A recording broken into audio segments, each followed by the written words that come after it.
Welcome to the National Women's Fitness Academy podcast. We're here to talk about women's health, female hormones, body image, and all things health and fitness.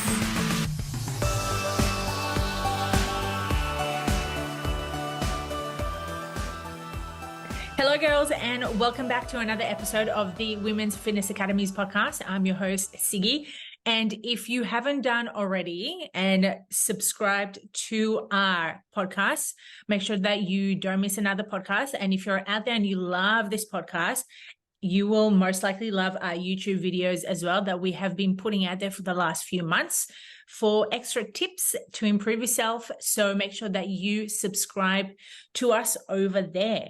With that being said, I want you to introduce you to our next episode. I'm chatting with the lovely Eliza, who is a holistic nutritionist who covers all facets of a person's health. Now, we've been chatting already offline, and I want you to let our audience what made you get into the holistic industry. All right, I think what got me into the holistic industry was, I'll start from a little bit at the beginning. So when I was at uni figuring out what I wanted to study, I eventually jumped into nutrition and I worked in a health and supplement store, and I worked alongside heaps of naturopaths. And that was kind of like my eyes were opened into what a holistic approach was to medicine, because the university I went to, like Deakin, it's just your very typical nutrition dietetics degree, carbohydrate science, yada, yada, yada, but nothing about like a person's emotional well-being, their spiritual well-being, what is their sleep, their stress, like their hormones, like that very broad picture of what makes up a human being. So working around other incredible women who had that very holistic viewpoint, it was kind of like a light just went on and was like, oh, this is what I want to practice. Like, I think I've always been a bit like the universe has my back type of vibe. So I think that to me just beautifully mended in with the science aspect of what like nutrition kind of really was. I love that. And you know what? I feel as if a lot of women who have dealt into the nutrition side of things have noticed that a little bit of a gap around that. Yeah. So once you've completed your degree within that, how did you lead into the holistic side of things? I definitely just did what I wanted to do. Like, I'm not a great role model per se, in the sense that like I didn't follow the rules. I didn't do what everyone told me to do. I was kind of like, fuck it. This is like what I want to do with my life. And this is how I kind of want to approach nutrition. And I really kind of want to just be like, I wanted to be like, before health coach was a term, like kind of like a coach, a friend, a mentor, but someone who also is like your nutritionist. So kind of just look at you and take care of you in all the ways. And just, I was already kind of on my own, like really big personal development journey. So I had read so many books and podcasts were just coming out, and I kind of would like recommend books to my clients and just try to help them love themselves more and open their world up to like how we can just better ourselves using obviously food, but other tools as well. I love that. What does your personal development journey look like? Okay, so this is the juicy fun part.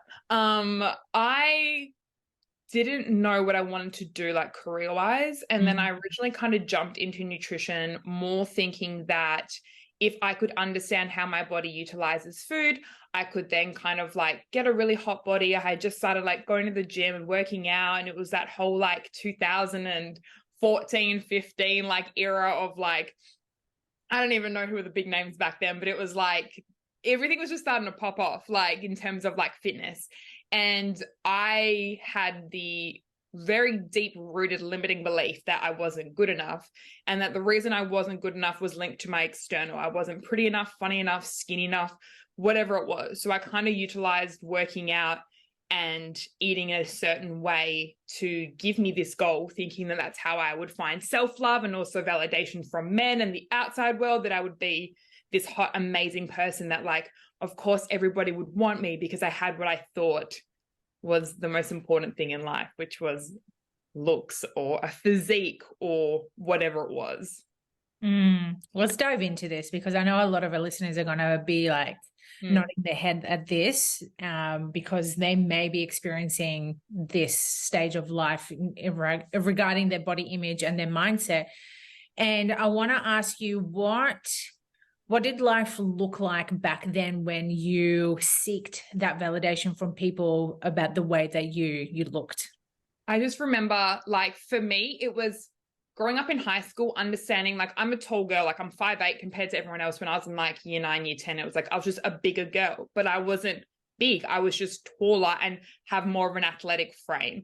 But I remember even being around year 9 is when I became more like conscious of my body in comparison to my friends, and being like, my friends are all really small, like slim, little, like, and I was just had a little bit more going on.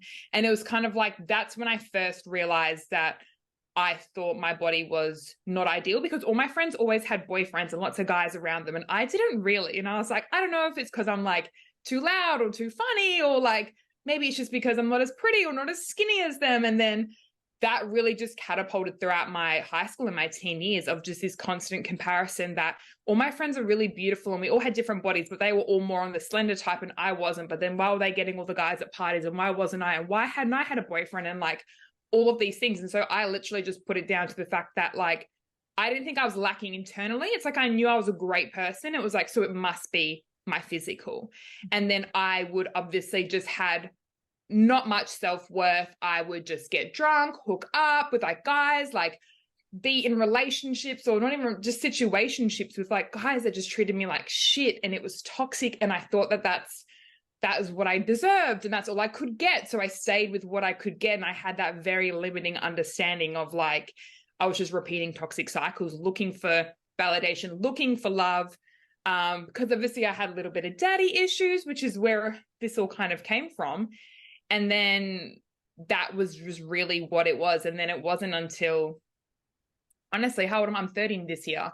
It probably wasn't until maybe like 4 or 5 years ago that I even think that I really kind of settled into it. But I remember just, I would always be looking at myself in any kind of reflection, any kind of mirror, always sucking in, always thinking about food, always thinking about what will this do? Is this going to, like, this never ending, just like mind junk that just consumed my thoughts. It was just like, my brain consisted of, what do I look in this outfit? I need to suck in, I need to do this, I need to do this, or like, what is he going to think about this and this and this? And it was just thinking about everything else except kind of myself. Wow, you're literally reliving my high school years right now and my time during uni, because I can relate to this. I was quite taller as well in my year, and I was amongst girls in my year that were quite slimmer than me, and literally the same situation. Boys would approach them and I'd be like on the sidelines going like, hello, like, why not me? What's wrong with you? And then I went down the route of like drinking, drugs, sex for like no meaning whatsoever, but just to get that validation. Yeah. It's so interesting to notice those patterns that we've gone through. And you said, about 5 years ago when you noticed that shift, what was that big aha moment for you to go, oh, okay, like it's actually not me. It's like a deep other rooted thing. I think I had gone to therapy, but I didn't really think I definitely was more into, like, started reading a lot of self-help books. Like, you name a book, I probably read it. And I really just got into more like journaling and figuring out, like asking myself why. Like, I can't remember who I learned it from, but you ask yourself why about 5 times and it'll get to usually some kind of deep limiting belief that you would hold. And so I'd be like, okay, so then like, why do I think my body isn't good enough? Okay, because these guys approach these guys. Okay, but then why do I think that? And like, you kind of rewind it all the way back. And then it's always something from childhood, or something that somebody once said to you, or just a lack of whatever you needed. And then we as human beings just attach that to being meaning. Like someone one time said, oh, you're the biggest in your class. And then so instantly, like, this is locked into my probably like 10-year-old brain. Big isn't good. And as women, we're taught to shrink, to be small, to be petite, to be not take up space. And so it was like, I think I really just started reading lots of books, reflecting, journaling, went to therapy a lot. And my body had changed a lot from being obviously a child to being a woman, which I think is another thing a lot of us struggle with, is like, we're not going to be tiny. Like, everything comes, and it kind of comes in waves, almost like second puberty hits us. And my body had changed a lot, and I was a lot bigger. But then I'd also been really small. And I think I just kind of learned that it was okay. And like, it doesn't actually matter. And like, you know what I mean? It was like, oh, still think you're hot, even though I'm like probably heavier than I would like to be, or like I didn't feel as comfortable in my skin. So it almost kind of like broke that narrative for myself. But it was, I mean, there was so many different facets of it, but I definitely think doing obviously the inner work is what really, and like connecting to who I was outside of a human physical female body, kind of just really broke that mold. It's so interesting. And I love the fact that you also brought up about the 5 whys. I can't remember the guy's name. I'm probably going to like stuff it up, so I'm not going to bother, but I might put it in the show notes if I remember. If not, guys, make sure to DM me and ask me. But I love the fact that you mentioned the whys, because this is something that I do with my clients, but also with my mentees, about literally finding that root cause of like, why is this happening? Like, what is the meaning of this pattern that we're doing? And the deeper we find out exactly, and you know what, like, it's so uncomfortable having those moments with yourself, or even with a therapist or with a coach, and being like vulnerable as going, why is this happening? And, you know, your instant thought is like, oh, I don't know. It's just like, no, bitch, you fucking know what you're doing. Let's, you know, dive into that. And really finding the root cause of every problem that we like that comes up. And like you mentioned, that way we're able to solve it so much quicker, not to be able to repeat those negative patterns. Yeah. And like, I don't know about everybody else, but I know for me, when I took it all the way back, it was like, it was more understanding that for me, it stemmed from my dad. And it was more understanding that it wasn't anything to do with me. That was just the capacity that he had, and he did the best he could with what the skills and the tools and everything that he had. And so it was like, oh, it's not actually me. Like, it's nothing's wrong with me. It's just that he didn't have the capacity. And like, even with clients now, we go through the same thing, or it's like they've grown up with a mother who has discussed her weight or their weight or yo-yo dieting, and it's like we can kind of trace things back, or whether it's a sibling, it's like you can trace things back to be like, oh, that I think is where it kind of all stemmed from. But then when you realize it's actually nothing to do with you, and everybody is just projecting their own pain and insecurities and things, then it's like it kind of lets you realize that it's like, first of all of us go through very similar things in life. Second of all, there's nothing inherently wrong with you. It's just like not everyone can give us the love and the capacity and everything that we need to experience and feel that fullness, I guess. Definitely. And before we started recording, we also were reminiscing of the old days of bodybuilding. Yes. I mean, if you didn't compete, are you even in the fitness industry? You know what I mean? Like, we all did it back in the day. Back in the day, we did it. We also spoke about the fact that we were constantly striving to be like other women in the fitness industry, trying to eat like them, move like them, and not really taking care of ourselves for what we actually needed and wanted out of, you know, self-respect, but more about pedestaling these women, going, I want to look like that, I'm going to be like that, but then realizing we're not going to get there because we're completely different. Yeah, and I think it's the same now, if not worse, because obviously you have TikTok, what I eat in a day, you have a lot more influencer marketing. So somebody may say I use XYZ, but it's like they're probably being paid to tell you this, and they're just getting sent these products for free, and nobody actually, it's difficult to find, like, it's just a hard line that's blurred between integrity and this is also your business and your income, and like you've got to make a living. So it's like 100% go for it, girl. But I just wish there was a bit more transparency around things. But it's again, we're all so unique and different. And one thing I really try to like get through is that like you need to nourish your body. Like doing a really hard calorie deficit, or like cutting out food groups, or going carnivore, or whatever all this shit is always popping off is, it's just like you need to nourish your body, and that's predominantly whole foods. And so the less, like, I know for me, like the way I practice is like the less ultra processed foods you eat, 100 times better you're going to feel, less inflammation, which most of, if we just talk about like body composition and weight loss, it's like a lot of people is holding on to fluid and inflammation, and it's not actually body fat. It's just, you're just puffy. Plus everyone's constipated. Like we could go on about that forever. But yeah, it's just back then we strive to eat and drink all the things that we saw them do. And it's kind of the same now. I think it's just, I don't know. It's just, it's a weird world. I want us to dive deeper into the nutrition side of things because I find there's two different parties. There's the party of flexible dieting, eat what you want, hit your fucking macros. I don't care how you get it in, as long as you're eating those calories. And then there's the other party going, hey, there are good foods and there's not so good foods in terms of context towards your health. Yes. And I feel as if you're on that party going, hey, like, yeah, you're welcome to have that ice cream, but you also need to realize that the nutrients dense side of things is not going to be as high as you would have, let's say, slow cooked meat with potatoes and vegetables. So yes, the floor is fucking yours. I'm very much a little bit tough love. I think that, especially like obviously our generations, a lot of us have been lulled into comfort.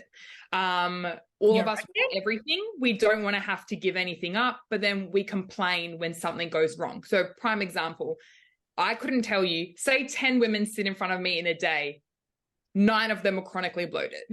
But then you look at what they're eating and then you explain that, like, and they even have food diaries and understand that what bloats them. But it's like we eat the foods that literally hurt us. We feel it. We see it. You see a skin breakout. You see you're bloated. You see you're constipated. You see you have a painful period. You have a headache. You have all of these things. And we're so disconnected because the food industry want you to be disconnected. So you buy their products and you don't give a shit and you give them more money, which therefore you get to take some more pharmaceutical drugs when you're later and round we go.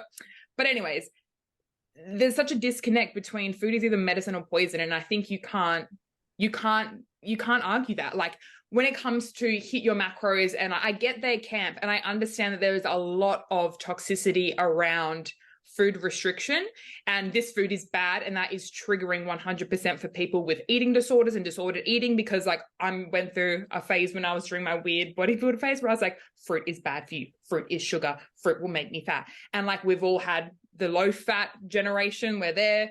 So I understand that calling a food bad or good is triggering, and that can be very problematic, and food in moderation is what a lot of us do. Like a lot of people do well with the food in moderation because you can have a bit of everything and you're not restricted and you don't feel like an alien. 100% agree with that. I also just think there needs to be more education around the foods that are part of that moderation, how that does impact you. And that can be simple as just like reflecting on yourself. Like if you ate shit on the weekend and you went to a wedding and had a heap of like alcohol and whatever, it's like, and then you feel sluggish and tired and all these things. And it's like, that's a correlation. Like this didn't just happen magically. It's like you ate these foods, this caused gut inflammation, you feel like this. And it's like just having that, I guess you'd call it just like awareness is very empowering, because then it's not like, why do I feel this way? And you feel helpless and you're not sure. And then you're more likely to buy a fad supplement. It's like, oh, okay, I ate a bit of wheat. I ate a lot more dairy than usual. I drank a bit of alcohol. I had a shit ton of sugar. Now I feel like this. Okay, amazing. Understood. I have information. Off I go. So I definitely feel like it just needs to be like there needs to be more education around it. 100%. And it's the same with alcohol as well, you know, feeling hungover the next day. It's just like, it's not a coincidence that you're feeling shit. Alcohol is so fucking toxic. I cannot, like, as someone who used to binge drink and take drugs and like I've been there, I've done it.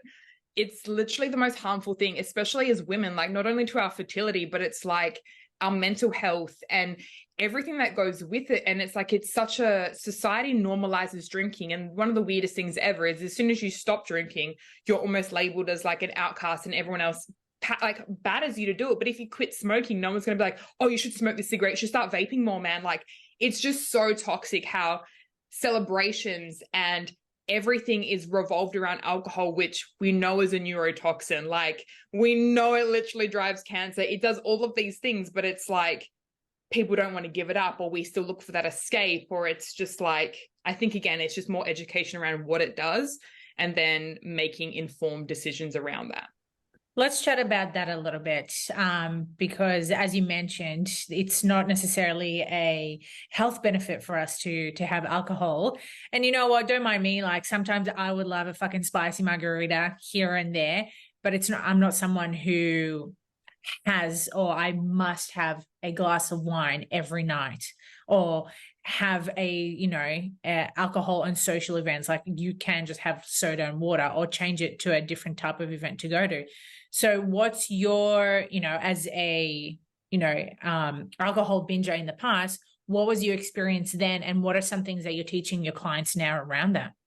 I mean, let's be real, being drunk is so much fun.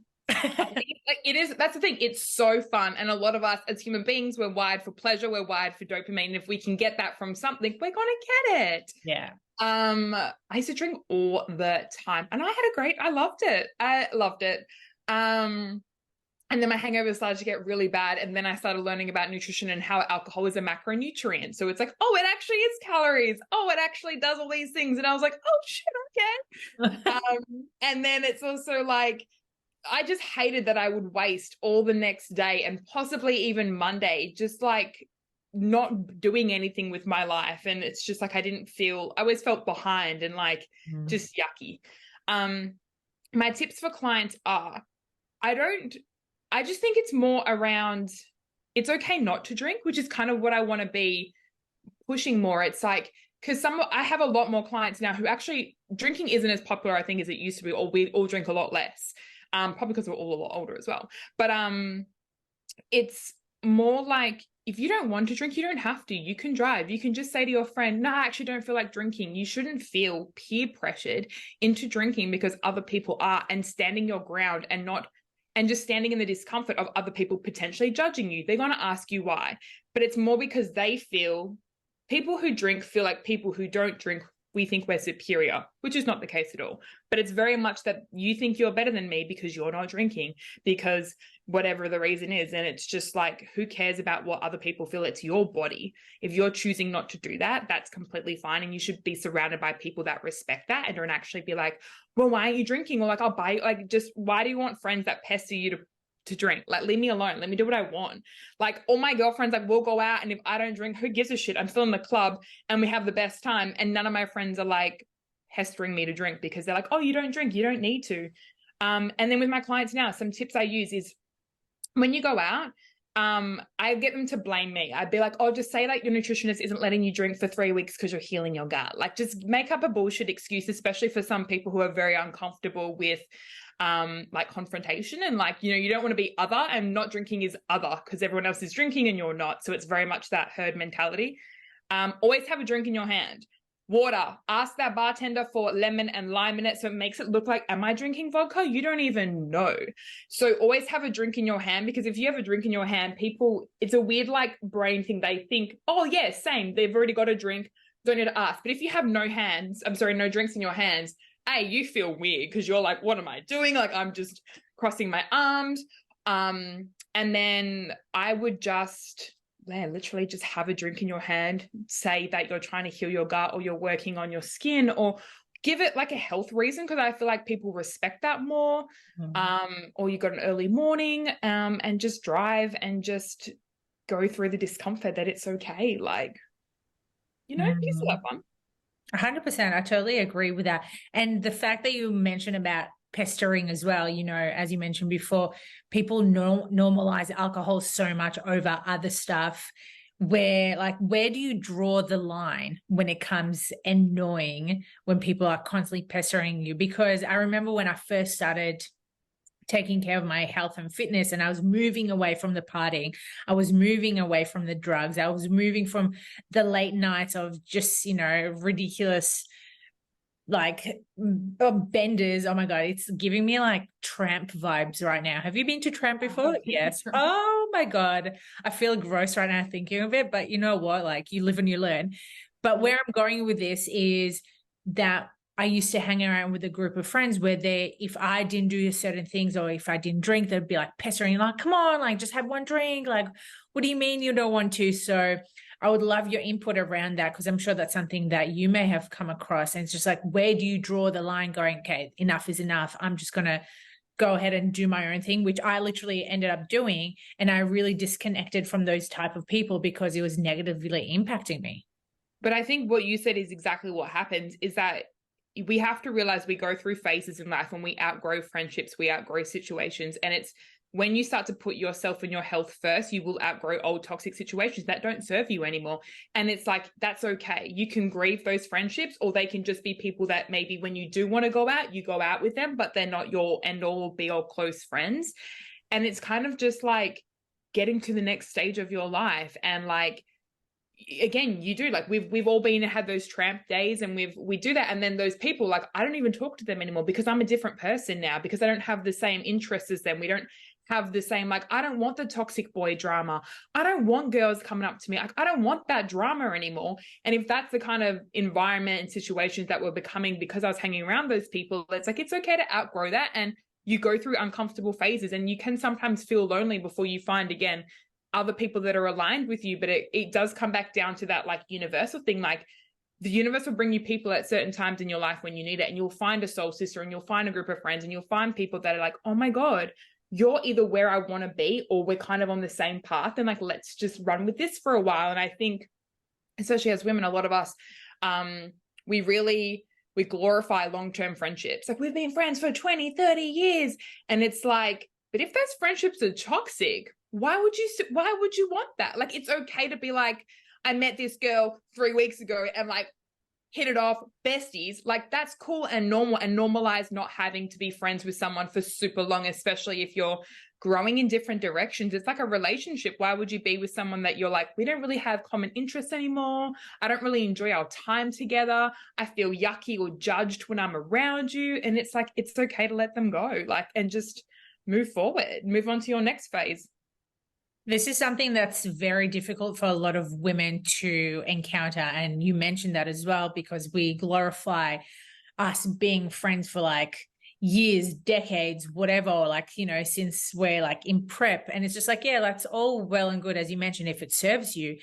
But as you mentioned, the fact, what if it doesn't serve you? And I know a lot of people get really awkward about the fact of letting go of those people. And you know what, like, breaking up with friends is hard, man. Like, I've done it. It's been done to me. It's not a fun experience. But again, like you mentioned, if it's not serving a purpose for you to be a better person, then why are we like hanging on to this? Yeah, like, I read this book, it's called The Good Girl Myth, but also like people like Brene Brown, who's like my favorite author of all time, Daring Greatly, best book on the planet. Yes, it is. Best book ever. It's like having the courage to move away from things, but it's also like, I don't know, it's more like it's okay to say no, and it's okay to be like, I don't want to be your friend anymore. And it's okay to be like, to just speak your truth. And we're so afraid, like, how many times I'm like, I'll hear people like, I don't even want to go to it. I'm like, then why are you going? Just say, hey, this doesn't serve me. I'm not interested. I'm really tired. I just need to recharge this weekend. I don't have interest in this. What about we do breakfast instead? Like, instead of going out for your birthday, I'll go get breakfast with you in the morning. It's just like kind of speaking your truth and doing things that do work for you in your lifestyle, so that if there is a friendship that you do love and you love that person, you just don't really maybe want to go out and drink with them all the time, or you don't want to be around alcohol, it's like, just go for a walk, grab a coffee, do whatever. Like, it's like, just kind of rotate and do something different. And it's more, we have difficulty disappointing other people, or with just disappointing, being like, no, doesn't work for me. I'm so sorry. Like, and it's savage, but you do have to be savage when you want to take care of yourself. Otherwise you're a people pleaser and you burn out and you have no energy. And then it's like, it's just boundaries. And that's the hardest thing to learn is boundaries, like, literally. Yeah. And you mentioned such a good point. I haven't read that Good Girl book, but it's literally defining everything that I used to be, saying yes to everyone, saying yes to everything, and then eventually just literally burning out so much that I got so sick. I was just found myself in this like deep hole going, I hate everyone and everything. And then you realize going, I can't keep living life like this. And the more you start building that self-trust within yourself, going, okay, I need to tell people no more often to take care of me, then things shift a little bit better. And as you mentioned, if people can't respect the fact that you're not wanting to do certain things with them, that's on them. That's not on you. Yes, and that's something, as you mentioned, for women, And I know this stems from like childhood as well. You know, you have to be a good girl, you have to be nice, look pretty, like look your stance. And I used to get that a lot from my parents. And then when I grew up, I just realized how I was trying to please everyone. And then once I started setting boundaries, it is so hard, man. So hard to say no to something or someone. And you're like, am I going to be like, am I going to let them down? Are they going to scream? Am I going to disappoint them? But as you mentioned, at the end of the day, if you're not taking care of yourself, how are you supposed to be taking care of others? Yeah, it's really interesting because even in terms of nutrition, I see it all the time. It's like either parents or partners, and it's like they really want to, the client I'm seeing is really wanting to improve their health, but their partner doesn't want to, or they want to eat junk and they don't, and they are like, oh yeah, but my boyfriend was home, so you know, and then it's like, but you're just doing what he wants, and he should also, there should be a two-way street. He should respect, if you're like, oh, if you're investing all this time, money and energy into healing your gut or taking care of yourself, like he can go get whatever he wants, you can go eat whatever you want. I think it's very hard because it's like we're wired for connection, and when you become other, it's very scary. When you no longer do the norm, it's very scary because you're like, am I going to be cast out of the tribe? Am I going to have any friends? Is anyone going to love me? And it comes back down to that like self-love of like, if you prioritize and take care of yourself, you then improve the lives of everyone around you. B, a lot of people get really interested when you start to, again, take better care of yourself. Like, you're looking so good lately. What are you doing? Yada, yada, yada. And then they get influenced. Then you slowly but surely actually improve the lives of everybody around you just by doing what you want to do. But I think it's just like the food thing with people and like the guilt. It's like, if you don't want to eat that anymore, you can just say, I don't really want to eat that. Like, and just stand your ground. What are they going to say? That's annoying. Okay, cool. Sorry that I'm annoying. Like, and like, yeah, I don't care about my gut. You know what I mean? Like, what else? 100%. It's just like thinking of like the worst case scenario that would happen for them, but then taking care of your health. It's just like, what's the best case scenario? You're actually taking care of your health, and you're going to start feeling fucking better. And they'll join you on that journey. Like, it always happens. It happens every time when you just take that leap of faith forward and be like, I'm going to do this for me. Other people around you are like, ooh, because we all want to better ourselves. Everybody, human being, wants to be their best selves, and we all try to do things that get us closer. So if you see somebody doing something, you're like, what have you been doing? I want to do that too. And then it's like, without even trying, you just help literally those people closest to you. So then it's like, you've become that like positive impact in people's lives, which is amazing. 100%. And you made such a good point about women and their partners, because I come across this a lot with my clients as well, when they're wanting to change a certain aspect of their life and their partner like has some form like resistance to it, or they'll make fun of them for doing it.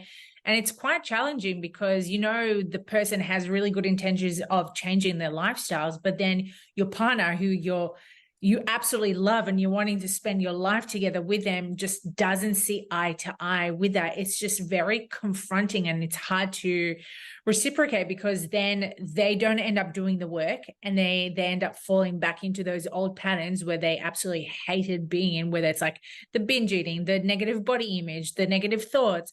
And it's just like, fuck, like, where do you draw the line? Like, when do you just go, hey, like, it's either you're in or like, I'm out?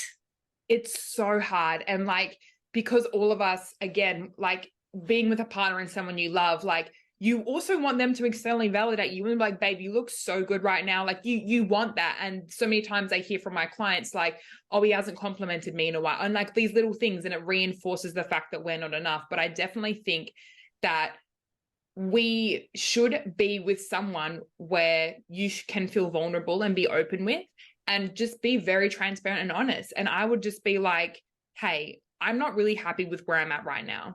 This is what I'm going to go do. I would love if you can support me. If you can't, that's fine, but we cannot continue doing the same thing. Like, make your own dinner, meal prep your meals, have your own cute, healthy snacks in the cupboard. If he wants to get takeaway, he can get takeaway. You're not going to do that. You don't need to do that. Can you please not eat that around me because XYZ? And it's like, if you can't find a partner that supports you, then it's like, because I also think like everything we do around our health supports, not that everyone wants kids, but like supports fertility on both sides. So the way you take care of yourself is going to improve him. So then you're both going to be healthier, better human beings, a healthier family, a healthier everything, like generations to come. But it's like, if someone is teasing you, I would just be like, why are you trying to hurt me? Like, I'm just trying to better myself. Why do you not want me to better myself? And then that comes to a real question of like, if they don't want you to better yourself, are you being controlled? Is there something deeper? Like, do you know what I mean? But most people's partners are very supportive and do come around. I haven't come across many that are it's more that they love a bit of Macca's, they love a bit of this, they want to go out, get some drinks, they want to do some things, they've got all the snacks because their guts are fine and they don't get period cramps, so they don't care. But it's just like, I usually give my clients like better swap. So instead of having Ben and Jerry's, have a cute pan of ice cream instead. So you guys can still sit down and have ice cream together. You're just doing no dairy. You're doing less sugar. Amazing scenes. It's just like little swaps. But then also I think just having a really deep, vulnerable conversation and being like, I really want to do this for myself. Like, I'd love if you can get on board. And if not, you just do the classic, like mums make their separate fussy kids different foods all the time. Like, let's just do that for ourselves and normalize it. Like, he can make his own dinner. Well, she can make his own, like whoever can make their own dinner. And speaking of dinners, it's also comes down to us making our own food where they're eating like other food. Because too often I come across a lot of my clients who will come back to me and be like, oh, so I didn't have what I said I would eat because the family wanted X, Y, and Z. And I'm like, that's cool that they wanted that, but you wanted something different. Like, why didn't you go ahead with that? She's like, oh, because I knew they wouldn't like it. So I just decided to eat what they eat.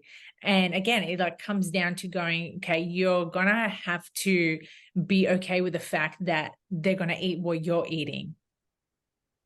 Yeah. Like when I first started not eating so much processed trash, which is crazy that when you stop eating so much toxic food, people think you have a problem. But my family were literally like, what is wrong with you? Like, it was very, very uncomfortable and very awkward. And Christmases were weird and Easters were weird and everything was very weird for probably a good 2 years, because everyone thinks you're probably going to maybe get over it.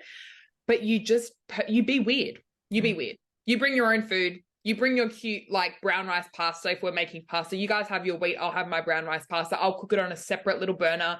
You just be weird. And you just go, oh, well, you can think I'm weird, but also they're your family. They're meant to love you unconditionally. So what are you really afraid of? They're going to judge you. They already judge you. Everyone judges everyone. The worst case scenario is they say, you're being really weird. And you can be like, I know, but, like, I'm not bloated, so whatevs. Like, who gives a shit? Like, bring your little meals, like, do whatever, pretend you're a bodybuilder, do whatever you want to do. But it's like, it's the biggest thing we're so afraid of is somebody's going to be like, you're not doing what we're doing. You are no longer part of our family. Like, that's not going to happen. They're just going to be like, okay, you're on some, it's like when someone in the family gets diagnosed with celiac, they're like, all right, off we go. Let's all go be gluten-free. It's like, it's not that weird. It's like, don't worry. It's so funny that you mentioned that, because again, like going back to when I first started my health and fitness journey, I went through this whole like stage of like cleaning everything within the pantry. And I used to, like, this was like a little bit extreme. I would hide the sweets and the savory snacks from me and make sure that my parents don't tell me where it is so I don't eat it. And I would buy my own snacks and, my own type of bread. And I remember my parents used to think I was so fucking weird. They're like, when are you going to get over this stage? Like, this is enough. And then I found out I was lactose intolerant, and then I had SIBO, and I had all these, I had Candida one stage twice. Oh my God, fucking nightmare. Yes. But obviously it was because of my diet. It was fully processed. I wasn't getting enough nutrients in. And then gluten. So now I live a gluten-free diet, which is chef's kiss, literally. Literally. Like, when people are like, why are you gluten-free? And I'm like, motherfucker, do you want a healthy gut or not? Because if you don't, go keep eating that bread. That's on you. So it's funny how we go through these stages of changing our nutrition, but people, as you mentioned, are still fucking judging us. But you know what? At the end of the day, if it makes us feel good, then, like, so be it. Yeah, like, the crazy thing is like, let's pretend we all live at home, and if your mum or dad gets diagnosed with high cholesterol or type 2 diabetes, they'll change the diet, they'll do the little baby swaps, and the family will be like, okay, cool, that's what we do now because XYZ has XYZ. But it's like, so then why don't we apply that same thinking to ourselves? Like, you don't need a disease to change your diet, to be like, okay, I'm going to buy my own gluten-free bread. It's mine. It's in the freezer. Don't touch it. It was like $11. Like, back off. Like, this is my special stuff. Like, it's just, yeah, like, I think we just need to not be so afraid and put ourselves first that, like, who cares if they think you're weird? Because honestly, like, now Christmases in my family are awesome because my grandma knows. She knows none of us kids eat wheat. None of us do dairy. If she tells us, she's like, oh, this one's for your brother. It's got some dairy in it. We're like, loser. We like bully him. We're like, excuse me, come to our side of the party. But like, everyone now almost like accommodates for us because we're the majority. And it's kind of like, everyone feels great and everyone feels good because it's like, oh, we don't need to eat so much processed food anymore. Like, my grandma will like bake bread. And I'm like, that's amazing that you bake bread for us. Like, awesome. Like, it's just like getting back to like old traditions, but also just like understanding that the family, your family and your friends and whoever you're around, like, people are happy to pivot. Like, and if they're not, then they're just probably a Taurus or they're just really stubborn. And it's like, do you, boo? Yeah, exactly. It's 2023, man. Like, after 2020, just do you. Who cares anymore? Who cares? What's one thing that helped you to start putting yourself first? What helped me to put myself first? I think it was more that I'm trying to think what would actually be, would I put myself first? I just think at the end of the day, it's not a very like positive thing. It's like, you're the only person that lives your life. Like, we're born, we're gonna die. And I just knew that like I would just want to do everything I could do for myself. And like, I tried to be the perfect good girl. I lost the weight. I looked the certain way. I did the things. I tried to be the perfect girl and it didn't get me anywhere. So then I was like, might as well do whatever I want to do, because even if it doesn't get me anywhere, I've already been nowhere. So who cares? I feel like my life motto is honestly, who cares? Like, you just have to do you, because no one's living your life. And there's nothing, I think actually this is what it would be. Not doing the things you say you're going to do is like probably one of the worst feelings. Like, you know, when you're like, I'm going to do this thing and then you don't do it and you let yourself down, like that feeling is like all like that self-betrayal. Like, I didn't like that feeling because I was like, why do I keep feeling like this? It's like, because I didn't do what I said I was going to do just for myself. Like, I would say these things in my head, but I never did it. And then I'm like, why am I not doing these things for myself? It's because I don't think I deserve that. Like, I'd do that for another person, but I wouldn't do it for myself. So then it was more like I didn't like that feeling of self-betrayal and not actually like truly loving myself, because I would do it if I did love myself. And it was more that like yucky feeling. And that brings me to a point where if you do love yourself, wouldn't you want to feel better with the choices that you're making? Absolutely. Like, when I think subconsciously a part of me got into nutrition as a way, like for me, it was a door into self-love, because when I started to nourish my body, although it was for very vain reasons originally, I was like, eating better is a form of self-love. Like, moving your body is a form of self-love. Getting enough sleep is a form of self-love, like, because you are literally taking care of the only thing you have and how we exist in the world, which is your body. It's kind of like, it's that kind of simple thing. It's like, how you treat yourself is how you feel about yourself. And I trashed my body. Like, I did all the things. And it's like, because I didn't love myself or value myself. But now when you kind of get into the other side of it, you're like, oh shit, I would never do that. Like, my poor little body, like, she's so cute. Like, no, like, I just want her to feel loved. I don't want her to be like, this isn't enough, or this should be smaller, or this should be tighter. It's like, she is beating 24/7. My lungs are expanding. I've got new cells every day. It's like, she does so much for us. And it's like, I think she deserves kindness. Like, she deserves to be loved and taken care of, because like, our bodies are incredible. Like, the fact that you can fall over and graze your knee and your skin will come back and heal and there will be nothing there, like, crazy. We can have babies and everything goes back to normal. Crazy. Like, the body's incredible. And I think there needs to be, again, more just respect for our bodies. Like, they're amazing. Definite respect. How are you respecting yourself right now with everything that you've overcome? I am currently very much big into, it sounds so like counterproductive, but lately I've really want to be like an athlete. Like I started playing basketball and I'm like really into like treating myself like an athlete. I'm like, I'm going to recover like an athlete. I'm going to eat like an athlete. I'm going to sleep like an athlete. I'm going to treat my body like it is creme de la creme. Like this is what makes my money. Like this is it. And I feel so good because I've been feeling like shit. Like I've had low iron and all that kind of crap. But it's like, I just feel like I'm in a phase now where it's like, I respect my body. I move it the way that I really love and enjoy. Like I'm not doing shit I don't want to do anymore. Like I don't want to take that, I don't know, cycling class. Let's pretend I did that. Like I just am doing what feels really great for me, honoring when I need rest and being okay. And just really respecting my boundaries. And yeah, like it's just, that's what I've been doing. I love the fact that the narrative has changed from having to look like a certain person or having to be the smallest version. We're now reflecting to what performance-based really. Yeah, because I'm like, obviously now I'm really into like, even though I'm only 30, like I'm really interested in like longevity and like just seeing, obviously, as we all have older people in our families, like chronic disease comes for a lot of people. And it's like, I don't want to have type 2 diabetes. I don't want high blood pressure.